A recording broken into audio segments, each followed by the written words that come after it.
Hi everyone, welcome to major Srinivas EO CDPO classes. అందరూ కూడా EO exam రాశారు. EO exam రాసినటువంటి వాళ్ళు కట్ ఆఫ్ ఎంత ఉంటుంది అని చెప్పేసి అంచనా వేస్తున్నారండి. కట్ ఆఫ్ గురించి కనుక మీరు ఇప్పుడు చూస్తే కనుక ఫస్ట్ నార్మలైజేషన్ అవ్వలేదు. మీకు కొన్ని ఫ్యాక్టర్స్ నేను చెప్పాలనుకుంటున్నాను. ఏంటి అంటే కట్ ఆఫ్ అనేటువంటిది మీరు చూసుకుంటే, మీరు ఫస్ట్ ఆఫ్ ఆల్ అభ్యర్థులు ఇచ్చినటువంటి అనాలిసిస్ని చూశాను. వాళ్ళకి మార్కులు ఎలా కాలిక్యులేట్ చేయాలనేటువంటి విషయంలో కూడా కొంతమంది కన్ఫ్యూజ్ అయ్యారండి. మీకు సిడిపిఓ ఎగ్జామ్కి డబల్ మార్కింగ్ చేసినట్టు ఈఓ ఎగ్జామ్ కూడా డబల్ మార్కింగ్ చేసుకున్నారు. కాబట్టి కరెక్ట్ ఇన్ఫర్మేషన్ అనేటువంటిది, యాక్యురేట్ ఇన్ఫర్మేషన్ అనేటువంటిది ఏ ఒక్కరి దగ్గర కూడా అవైలబుల్గా లేదు. కానీ ఓవరాల్గా కనుక మనం చూసినట్లయితే లాస్ట్ టైం వచ్చినటువంటి ఆ యొక్క జిఆర్ఎల్ లిస్ట్ని వీటిని పరిశీలించినట్లయితే anybody who is having 1 minute and pen, let me select. Okay, anyone who is having marks of 220 and above, చాలా తక్కువ మంది క్యాండిడేట్లు ఉన్నారు. ఓపెన్ కేటగిరీలో వస్తారండి. 220 and above అంటే మనకి 300 మార్క్స్కి, టోటల్ 300 మార్క్స్కి మనకి 220. చాలామంది ఏం చెప్తున్నారంటే 245, 270 లేకపోతే 230 దాటినటువంటి వాళ్ళు 30 మంది ఉన్నారు. ఇవన్నీ ఫేక్ అండి, ఇవన్నీ కూడా ఫేక్. Don't worry. ఇవన్నీ కనుక చూసుకుంటే మీకు ఉంటారు, కొంతమంది ఉంటారు, 1, 2, 3, 4 ఉండొచ్చు, అంతకు మించి ఉండరు. కాబట్టి 220 ఈజ్ ఎ గుడ్ మార్క్ అండి. అలాగే లాస్ట్ మార్క్ చూడండి. లాస్ట్ మార్క్ కనుక చూస్తే జనరల్ కేటగిరీలో ఉన్నటువంటి వాళ్ళు 200 మార్క్స్ కన్నా తగ్గకుండా చూసుకోండి జనరల్ కేటగిరీలో. అదే కనుక రిజర్వేషన్స్ కనుక మీరు చూసుకున్నట్లయితే, రిజర్వేషన్లో ఉన్నటువంటి చూసుకుంటే బీసీ కానీ, అందులో ఏబిసిడీలు కానీ, ఏబిసిడిఈ లేదా ఎస్సీ ఎస్టీలు వీళ్ళు చూసుకుంటే కనుక 180 and above. అంటే ఈ రేంజ్ మీరు కనుక చూసుకున్నట్లయితే 180 వరకు కూడా మీరు ఎక్స్పెక్ట్ చేయొచ్చు. జిఆర్ఎల్ లిస్ట్లో ఉంటారు. అయితే ఇప్పుడు నేను చెప్పినటువంటిది ప్లస్ ఆర్ మైనస్ కండిషన్స్ ఉంటాయి కొన్ని. కారణం ఏంటి అంటే మనం ర్యాండమ్ శాంప్లింగ్ అనేటువంటిది చేసాం. ఈ ర్యాండమ్ శాంప్లింగ్లో అందరికీ కూడా కరెక్ట్ ఇన్ఫర్మేషన్ అనేటువంటిది లేదు. లేకపోతే కొంతమంది ఏంటి అంటే ఓవర్గా, అంటే నేను చెప్పాను మొదటి నుంచి కూడా వాళ్ళు ఫేక్ న్యూసెస్ ఇస్తున్నారు అండ్ ఫేక్గా చెప్తున్నారు. కాబట్టి 230 దాటినటువంటి వాళ్ళు 30 మంది, ఇవన్నీ కూడా లేనిపోని భయాలు సృష్టించడం అండి. Any person who has scored above 180 is a decent score. 180 కన్నా అబౌవ్ చేసినటువంటి వాళ్ళందరూ కూడా డీసెంట్ స్కోర్ అండి. కొన్ని ప్రత్యేక పరిస్థితుల్లో మీకు ఈవెన్ తక్కువ, దీనికంటే తక్కువ ఉన్నటువంటి వాళ్ళు కూడా మీకు వచ్చేటువంటి అవకాశం ఉంది. మీకు ఇంతకంటే తక్కువ మార్కులు వచ్చినటువంటి వాళ్ళు కూడా స్కోర్ అంటే జిఆర్ఎల్ లిస్టులో వెళ్ళేటువంటి అవకాశం ఉంది. ఏ విధంగా? ఆల్రెడీ గ్రూప్ 1, 2 ఈ ఎగ్జామ్స్కి సెలెక్ట్ అయ్యి ఇక్కడ సిడిపిఓ లిస్టులోనూ, అలాగే సిడిపిఓ ఎగ్జామ్ కూడా సిడిపిఓ ఇందులో సెలెక్ట్ అయినటువంటి వాళ్ళు, ఇందులో ఈఓలో సెలెక్ట్ అయ్యి ఉండి అటు సిడిపిఓ కానీ, గ్రూప్ 2 కానీ, గ్రూప్ 1 కానీ సెలెక్ట్ అయినటువంటి వాళ్ళు వెళ్ళిపోతారు. Number 1 condition.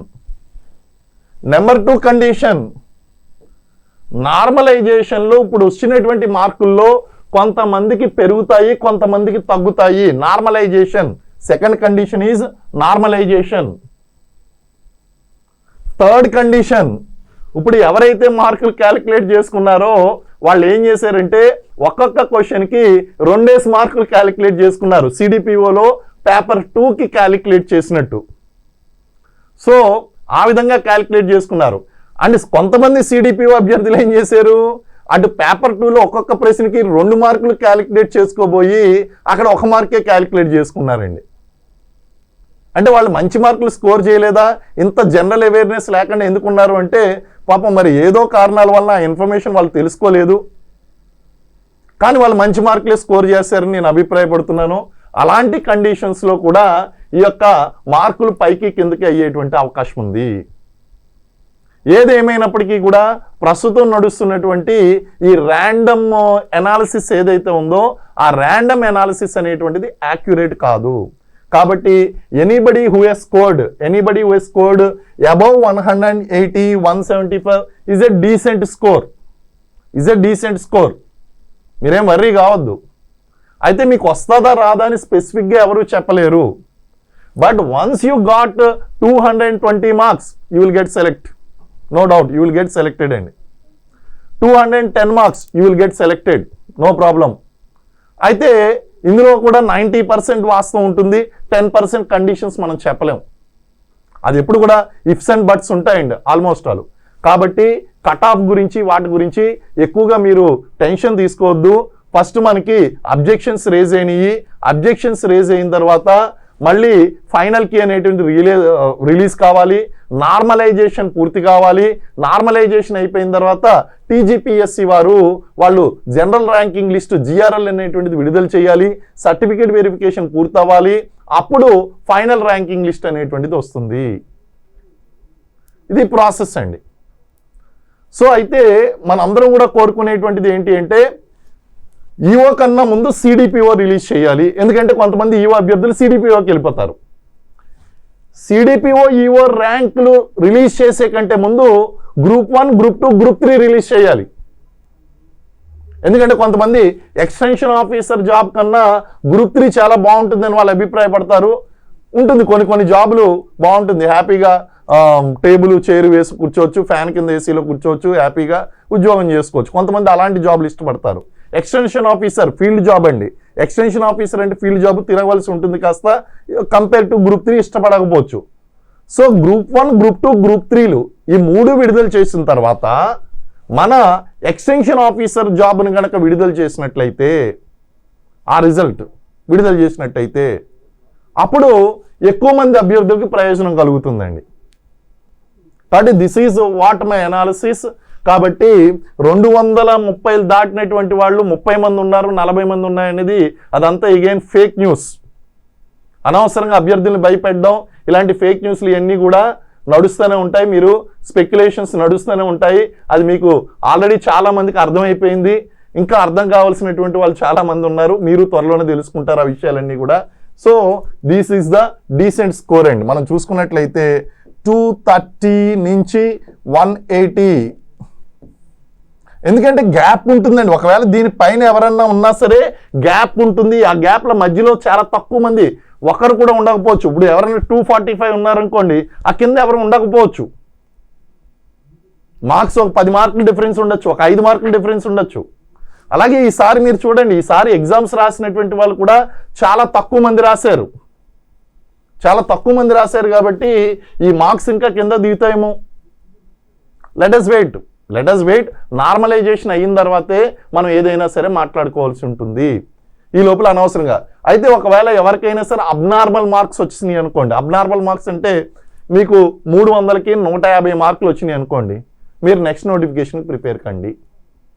అలాగే సిడిపిఓలో 450 మార్కులకి 200, 250 ఇలా వస్తున్నాయి అనుకోండి, సిడిపిఓ ఎగ్జామ్కి, ఈఓ ఎగ్జామ్కి మళ్ళీ ప్రిపరేషన్ స్టార్ట్ చేయండి. ఒకవేళ బార్డర్లో ఉన్నారనుకోండి, మీరు సిడిపిఓ లిస్ట్ అంటే మీకు తెలుసు కదా, సిడిపిఓ ఆల్రెడీ చెప్పాను నేను, అబౌవ్ 310, 300 కంఫర్టబుల్ జోన్. ఒకవేళ ఏదైనా స్పెషల్ కండిషన్స్లో వస్తే 290 వాళ్ళు ఉన్నారు కదండి, స్పెషల్ కండిషన్స్ అండి, గ్యారంటీ లేదు. పోస్టులు చాలా తక్కువ ఉన్నాయి. సో కొంచెం నార్మలైజేషన్ కోసం వెయిట్ చేయండి. వెయిట్ చేసిన తర్వాత మీరు హ్యాపీగా చూడొచ్చు. ఈ లోపల నేను చెప్పినా ఎవరు చెప్పినా సరే మీకు ఏదో కొంచెం ఓరటని ఇవ్వడం కోసం మేము మాట్లాడతాం, but you can note down this and once మీ యొక్క జిఆర్ఎల్ వచ్చిన తర్వాత కంపేర్ చేసుకోండి. అప్రాక్సిమేట్లీ ఈ ఫిగర్స్ ఉంటాయండి, ఉండొచ్చు. ఇది నాది ర్యాండమ్ శాంప్లింగ్ ద్వారా నేను చేసినటువంటివి. సో ఈ విషయాన్ని గుర్తుపెట్టుకొని మీరు ఈ అనాలిసిస్ గుర్తుపెట్టుకోండి. అలాగే మనకి లాంగ్ టర్మ్ బ్యాచ్ అనేటువంటి స్టార్ట్ అయింది. ఈ లాంగ్ టర్మ్ బ్యాచ్ అనేటువంటిది మనకి ఎగ్జామినేషన్ అయ్యేంత వరకు కూడా కంటిన్యూ అవుతుంది. ఒకసారి మీరు ఫీజు కట్టిన తర్వాత ఇట్ విల్ బి సిలబస్, కొంత పోర్షన్ మారినా ఆ పోర్షన్ బాధ్యత కూడా నాదే. ఇందులోనే మీకు లైవ్ క్లాసులు ఉంటాయి, రికార్డింగ్ క్లాసులు ఉంటాయి, అలాగే ఒకవేళ ఎవరైనా ఆఫ్లైన్కి రావాలి అంటే ఆఫ్లైన్ కంటే మొత్తం సిలబస్ నేను 2-3 సార్లు చేస్తాను. మీకు ఒక్కొక్క టాపిక్ 2-3 సార్లు బెనిఫిట్ అవుతుంది. అలాగే ఎక్స్పెక్టెడ్ క్వశ్చన్స్ అనేటువంటి ఇవ్వడం జరుగుతుంది. ఆ థ్రస్ట్ ఏరియాస్ అనేటువంటి చెప్పడం జరుగుతుంది. మనం అన్టచ్డ్ టెరైన్స్కి వెళ్ళమండి, లేకపోతే అన్సీన్ టెరైన్స్కి వెళ్ళం. మనం అక్కడ సీన్ టెరైన్స్లోనే క్లారిటీ తెచ్చుకుంటాం. ఎందుకంటే అభ్యర్థులకి అన్సీన్ టెరైన్స్, అన్టచ్డ్ టెరైన్స్కి తీసుకెళ్ళి వాళ్ళని ఫెయిల్ చేయడం కన్నా మనకి ఇక్కడ సిలబస్లో ఇచ్చినటువంటి సీన్ టెరైన్ ఏదైతే ఉందో, ఇచ్చినటువంటి అంశం ఏదైతే ఉందో దానికి క్లారిటీ తేవడం అనేటువంటి చాలా ఇంపార్టెంట్.